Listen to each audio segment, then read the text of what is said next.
關注歷史文化融入現代生活，青少年係歷史嘅見證者。由美國華商總會主辦，首屆青少年同才藝日8月8號星期六上晝10點，於三藩市華埠都板街3個街區，書法繪畫、歌唱樂器舞蹈、醒獅功夫精彩呈現。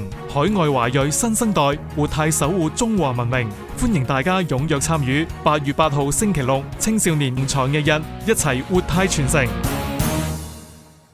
其實我哋美國華商總會咧，一直以嚟咧都係致力於中美嘅文化交流啦，同埋咧就我哋亦都非常之注重我哋嘅青少年，我哋嘅華人華僑僑二僑三代嘅青少年咧，就係嗰個關心我哋華埠嘅歷史文化啦，同埋關心我哋嗰個中國嘅文化。點解要主辦我哋嗰個青少年才藝日呢？就係為呢個目的而做嘅。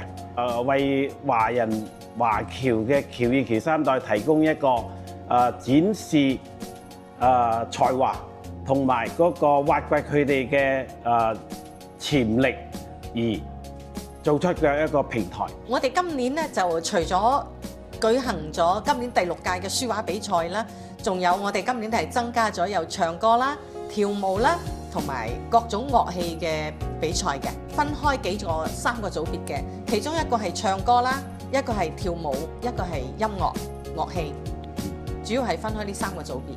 咁當然書畫比賽我哋亦都分開2個組別啦，一個係兒童組，一個係青少年組。比賽獎項啦，我哋書畫比賽咧有分1、2、3等啦。咁唱歌、跳舞、樂器，我哋亦都係分開1、2、3等獎嘅。同時，我哋亦都係設立咗一啲獎金，作為一種鼓勵性質去俾啲小朋友。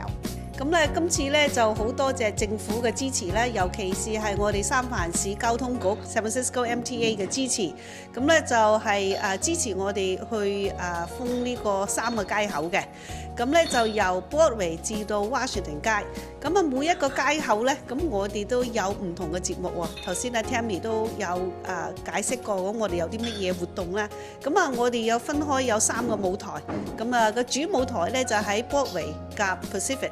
咁啊，嗰度咧就我哋會有一個開幕式啦，咁又喺嗰啲唱歌啊、跳舞啊、音樂啊、表演啊，佢都會喺嗰度會做嘅。咁啊，然後喺第2個街口咧就 Pacific 街至到 Jackson 街咧，咁啊，我哋有武術同埋舞獅喺嗰度表演嘅。咁另外一個街口咧，就係當然唔少得我哋嗰個畫畫啊，同埋字畫啊嗰啲喺度比賽啦，係喺嗰度展覽啦。咁啊，然後咧我哋咧仲會提供有啲遮啊，俾佢哋喺度畫啊，或者喺嗰度有啲導師啊喺度教佢哋寫下字啊、畫下畫啊咁咧。咁啊，所以呢個活動咧就係非常之適合成家人嚟參加㗎，唔使一定話你係18歲以下㗎。你其他嗰啲朋友咧帶埋你嘅家人啦，希望啲同學咧多啲嚟參加。咁啊，我頭先阿 Tammy 都有提到嗰個獎金咧，其實我哋今次呢個舞獅表演同埋功夫表演咧係嚟參與咧，我哋都可以有個獎金俾佢哋。別如喺嗰啲武館啊嗰啲學校咧學識咗嗰啲咧，希望佢哋有機會去表演一下咯。係啦，我喺呢度咧亦都呼籲所有嘅家長同埋年青嘅學生啦，我哋嘅宣傳單張嗰度咧有個 barcode嘅，咁咧你只要一掃個 barcode咧，裏邊咧所有嘅資料登記嘅資料就會有噶啦。你參與咩嘅節目咧，你就 check 個 box 就已經係搞掂噶啦。